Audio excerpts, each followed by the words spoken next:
안녕하십니까. 주식시장의 큰 기준을 제시해드리는 러브펀드의 증시 토크입니다. 자, 어젯밤 사이에 미국에서 정말 오랜만에 고무적인 소식이 들어왔습니다. 그것은 바로 미국 연준 파월 의장이 매파적인 성향에서 비둘기파 성향의 발언을 했기 때문인데요. 자, 미국의 기준금리 인상 속도를 조절할 가능성이 매우 크다라고 시장에서 해석하면서 미국 증시가 2%가 넘는 폭등세가 나타났고, 그 긍정적인 흐름이 오늘 한국 증시에서도 나타나고 있습니다. 자, 그런데요, 어제 파월 의장의 발언 중에는 무엇이 있냐면은, 자, 중립금리의 미국 연준의 기준금리가 바로 밑에 있다, 이런 발언을 했습니다. Just below neutral. 자, 이런 발언을 했는데요. 자, 이 의미는 아주 큰 의미를 가지고 있습니다. 왜냐? 10월 초에는 중립금리와 미국 연준금리 간의 괴리가 크기 때문에 올려야 된다라는 그런 강성 발언을 했는데, 이제는 바로 밑에 있다. 올리더라도 조금밖에 올릴 여지가 없다라고 해석할 수 있죠. 즉, 미국 기준금리의 인상 속도가 매우 늦어질 가능성이 있다라고 시장에서 해석할 수 있게 된 것입니다. 자, 그로 인해 가지고 미국 증시 크게 상승했고, 오늘 한국 증시에서도 긍정적인 흐름이 나타나고 있습니다. 자, 그런데 자, 어제 밤 사이에 미국 증시에서 파월 의장이 발언한 그 중립금리가 무엇이길래 그렇게 시장이 그렇게 강하게 반응을 했느냐. 자, 이것을 이야기하기 전에, 자, 각국의 중앙은행이 가지고 있는 미션에 대해서 한번 생각해 볼 필요가 있습니다. 중앙은행이 가지고 있는 미션은 가장 먼저 인플레이션을 잡는 겁니다. 자, 뭐 한국은행에 가면 물가를 안정적으로 라는 표현이 있다라고 할 정도로 인플레이션은 모든 중앙은행의 자, 첫 번째 타겟입니다. 인플레이션이 너무 급하게 상승하면 잡기 위해서 금리 인상을 하게 되죠. 그와 더불어서 경기도 부양해야 돼요. 근데 이 두 가지가 서로 상충관계에 있습니다. 자, 경기를 부양하려고 그러면 인플레이션이 살고, 인플레이션을 떨구려고 하면 경기가 침체로 갈 수가 있기 때문에, 이게 금리를 이용한 금융정책을 하는 데 있어서 그 속도 조절이 마치 그 우리 외줄타기 할 때 그 팔을 벌리거나 아니면 봉을 잡고 균형을 잡는 것과 비슷합니다. 그래서 그 균형이 맞춰진 상태, 균형이 맞춰진 기준금리 상태를 바로 중립금리라고 합니다. 좀 개념이 많이 어려워요. 자, 그런데 이 중립금리에 대해서는 아직 학계에서도 명확하게 합의가 되어 있지 않다 보니 이게 자의적으로 해석한다라는 평가가 있기도 합니다. 약간은 직관적이거나 뜬구름 같을 수도 있는 부분이에요. 연준 내부에서는 분명 어떤 기준이 있겠지만, 약간은 학계에 따라서, 이론에 따라서 왔다 갔다 할 수 있는 여지가 있는 것입니다. 자, 그런데 그런 뜬구름 같은 중립금리에 대해서 파월 의장은 지난 10월 초만 하더라도 지금 중립금리보다 크게 미달한다, 기준금리가. 그러니까 빨빨빨리 올려야 된다, 기준금리를. 그 얘기를 하니까 막 시장에서 금리가 이제 계속 올라가니 우린 큰일 났어, 이런 분위기였지만, 자, 어젯밤 발언에서는 자, just below neutral, 중립금리 바로 밑에 지금 기준금리가 있다. 금리를 올릴 여지가 많지 않다. 그렇게 해석이 되면서 시장이 크게 환호했던 것입니다. 자, 이 뉴스 기사를 보고요, 제 마음속에 아재 마인드가 또 발현되면서 막 흥겨운 옛날 히트곡, 이효리의 히트곡 Just 10 Minutes이 떠올랐습니다. 아이고, 이거 오타가 있었네요. 아이고, N입니다. Just 10 Minutes. 갑자기 떠올랐습니다. 제 지인들이 저런 아재 개그 하지 말라 그랬는데 그냥 재밌게 봐주십시오. 어려운 내용이었으니까요. 자, 어쨌거나 미국의 금리 인상 속도 완화 가능성이 높아졌습니다. 자, 작년에도 3번이나 미국 연준이 기준금리를 인상했고, 올해도 3번 이미 했죠. 12월에도 또 인상할 가능성이 높으면서 2.25에서 2.5까지 가는 게 아니냐. 요게 이제 대세적인 지금 상황입니다. 빨간색 제가 원을 칠한 데가 그 영역인데요. 지금 이거 연준 위원들의 일종의 설문조사로 만든 기준금리 예상 점도표입니다. 자, 그리고 2019년에 대해서도, 여기서 하나, 둘, 셋, 세 번, 네 번, 또는 5번까지도 금리를 인상할 수 있지 않겠느냐. 와, 이거 정말 무서운 얘기죠. 세 번, 네 번, 5번이 아니에요.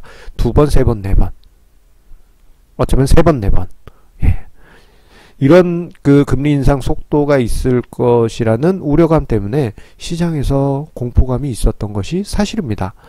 자, 그런데 파월 의장의 발언뿐만 아니라 이번 주에 그 연준 부의장 또한 금리 인상이 너무 가파르게 빨리 가면 안 좋다라는 취지의 뉘앙스를 이야기하기도 했습니다. 그러면서 이 점도표가 전체적으로 좀 낮아지는 게 아니냐 그런 의견이 나온 가운데 파월 의장의 중립금리 바로 밑에 기준금리가 있다라는 발언은 금리 인상 속도를 늦춘다는 시장에서 가장 두려워했던 그 재료가 일정 부분 걷어주는 그러한 효과를 만들어 주었습니다. 자, 그로 인해 가지고 여러 가지 긍정적인 증시의 효과가 여러 가지 방면에서 다방면에서 나타나고 있습니다. 자, 당장에 미국과 중국의 무역 전쟁 간의 바로미터인 위안화가 강세 쪽으로 꺾였어요. 자, 위안화 환율, 달러 위안 환율, 달러당 7위안이 넘어가면 이렇게 쭉 계속 올라가면 이건 중국이 미국에 대해서 계속 싸움하겠다라는 취지로 해석이 되기 때문에 자, 이 위안화 환율이 달러 위안 환율이 올라가지 않고 7위안에서 더 안 올라가기를 시장 참여자들은 간절히 원했습니다. 그런데 최근 한 달 동안에 이게 슬금 올라가고 있었어요. 자, 그러던 중에 어제 파월 의장의 발언이 있으니까 바로 6.93 위안까지 떨어졌습니다. 그것도 바로. 그러면서 일단 한숨을 놓을 수 있는 상황이 됐습니다. 자, 물론 뭐 이게 추세적으로 그렇게 간 게 아니기 때문에 아직은 안심할 수 없는 수준이지만 자, 일단 최소한 일시적으로라도 자, 부담을 줄여 주었다는데 자, 큰 의미를 둘 수 있겠습니다. 결국 파월 의장의 비둘기파적인 발언이 미중 무역전쟁 이슈에도 부담을 일시적으로라도 덜어준 것이죠. 자, 그리고 미국의 금리 인상 속도 조절이 실제 현실화되게 될 경우에는요, 달러 약세 국면이 만들어지면서 한국의 투자 메리트를 높일 가능성이 매우 높아지게 됩니다. 뭐 일단은 추세는 이 미국의 금리 인상 속도가 줄어든다는 것에 대해서는 일단은 지켜봐야 될 변수예요. 파월 의장이 그렇게 얘기했지만 그냥 또 파격적으로 인상할 수도 있지 않습니까? 마치 뒤통수 탁 때리듯이 일단은 지켜봐야 될 변수예요. 하지만 그렇게라도 이야기했다라는 것은 10월 달에는 무조건 올려야 돼 했던 사람이 11월 말에는 이거 속도 너무 급해 좀 인상할 여지가 적어라고 했다라는 것은 시장 심리와 센티멘탈에 긍정적인 영향을 줄 수 있습니다. 시장 부담을 크게 줄여주기 때문이죠. 앞서 언급드렸던 미중 무역 전쟁에서 달러 위안 환율이 하락했던 것도 하나의 맥락이고요. 시장 센티멘탈 측면에서 보게 되면 자, 미국 기준금리가 계속 상승하게 되면 한국의 기준금리와 비교해서 역전이 된 상태가 깊어지기 때문에 한국에서 외국인 투자 자금이 빠져서 미국으로 빠져나간다라는 불안감이 시장에 계속 있었던 것이 사실입니다. 그 진위 여부는 뭐 아직까지는 빠져나간 것 같지는 않습니다만 시장 심리에는 영향을 줘요. 하지만 미국의 기준금리 인상 속도가 조절이 되게 되면 이 불안감이 크게 낮아질 가능성이 높아집니다. 그리고 달러가 약세 방향, 원달러 환율이 하락하는 방향으로 갈 가능성이 높아집니다. 이는 원화 강세 방향으로 갈 가능성이 크다라는 의미를 가지고 있습니다. 자, 이 이머징 마켓 원화 그쪽의 환율이 강세 쪽으로 가게 되면요, 투자 메리트도 그쪽으로 옮겨가게 됩니다. 미국 달러 강세일 때는 달러 쪽으로, 달러가 약세로 되고 원화, 한국 원화가 강세를 보이는 추세로 가면 원화 쪽으로 외국인 투자 자금의 흐름이 바뀌게 됩니다. 왜냐하면은 우리가 달러 기준으로 외국인 입장에서 생각해 보면요, 환차익이 그 이머징이나 한국의 환율이 강세로 가면은 환차익이 발생하기 때문이에요. 예. 투자 수익률보다도 더 큰 환차익이 발생하기 때문에 이머징이나 한국 자산에 대한 투자 메리트가 높아지면서 투자 자금의 흐름에 변화를 만들 가능성이 높아집니다. 당장에 오늘 같은 경우 외국인이 제법 큰 규모의 매수세를 보여주었다라는 점도 이러한 맥락이라 볼 수 있겠습니다. 그리고 또 다른 측면에서 보면 미국의 장단기 금리 차가 역전되는 그 시기가 뒤로 쭉 밀려날 수도 있다라는 점입니다.